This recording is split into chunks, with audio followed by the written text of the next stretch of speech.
વડોદરા મહાનગરપાલિકામાં અગ્નિશમન અને તાત્કાલિક સેવાઓ વિભાગમાં સીધી ભરતીના આધારે નવીન નિમણૂક પામનાર સૈનિક ફાયરમેન અને સબ ફાયર ઓફિસર્સના કુલ 92 ઉમેદવારોને નિયુક્તિપત્ર એનાયત કરવાનો કાર્યક્રમ સવારે 10:45 વીએમસી કોન્ફરન્સ હોલ ખાતે યોજાયો હતો। મેયર પિંકીબેન સોની, ડેપ્યુટી મેયર ચિરાગ બારોટ, સ્થાયી સમિતિના સભ્ય ડોક્ટર શીતલ મિસ્ત્રી, નેતા શાસક પક્ષ મનોજભાઈ પટેલ, દંડક શૈલેષભાઈ પાટીલ અને મ્યુનિસિપલ કમિશનરના વરદ હસ્તે નવીન નિમણૂક પામનાર ઉમેદવારોને નિમણૂક પત્ર એનાયત કરવામાં આવ્યા હતા। વડોદરા શહેરના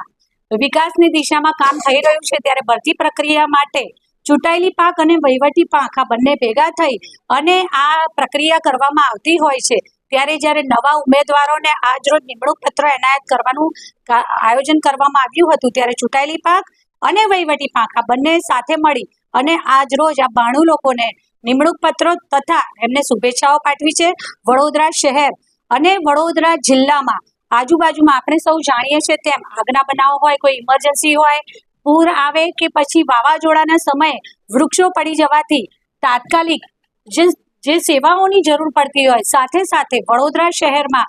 ગણેશ વિસર્જનનો સમય હોય, દશામાના વિસર્જનનો સમય હોય કે પછી તાજિયા વિસર્જનનો, એટલે કે આ બધી ધાર્મિક આપણી પૌરાણિક અને આપણી ભારતીય સંસ્કૃતિ અને પરંપરાને યથાવત રાખતા બધા જ ધર્મના તહેવારો પણ વડોદરા શહેરના નાગરિકો સૌ સાથે મળીને ઉજવતા હોય છે ત્યારે વડોદરા મહાનગરપાલિકા દ્વારા પણ પ્રત્યેક ધર્મના જે પણ તહેવારોમાં આપણ વડોદરા મહાનગરપાલિકાની જે પણ સેવાઓ જોતી હોય તે પણ પૂરેપૂરી પ્રતિબદ્ધતાથી પૂરી પાડવામાં આવતી હોય છે। ત્યારે આ ફાયરમેન અને સબ ફાયર ઓફિસર્સની જે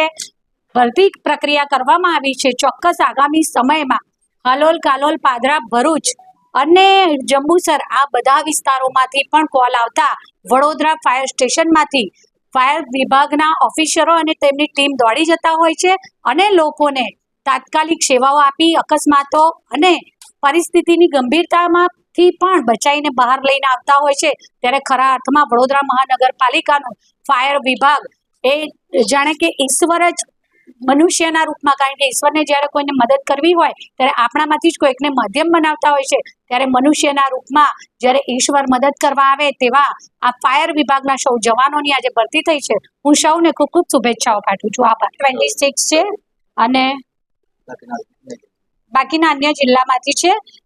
અને જે સરકારશ્રીના નિયમો છે જે પ્રમાણે અલગ અલગ જે કેડરમાં લેવાના હોય છે જેમાંથી જનરલના 36 જેટલા ફાયરમેન છે, SCBCના 17 છે, EWSના 8 છે, SCના 6 છે અને STના 16 છે। તો એવી જ રીતે સબ ઓફિસરની ભરતીમાં જનરલના 4 છે,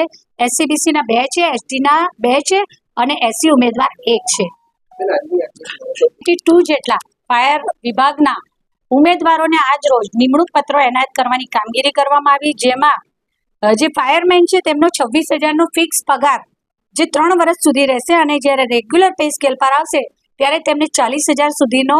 એમનો પે સ્કેલ થશે। તો સાથે સાથે જે ફાયર ઓફિસર છે તેમનો જે આજ રોજ ભરતી તથા બઢતી પ્રક્રિયા અન્વયે જે થશે તેમાં 40,800 ફાયર સબ ઓફિસરના છે જે 3 વર્ષ સુધી ફિક્સ છે અને ત્યારબાદ એમને જ્યારે રેગ્યુલર પે સ્કેલ પર લેવામાં આવશે ત્યારે 60,000 રૂપિયા સુધીનું એમનો પગાર ધોરણ કરવામાં આવશે।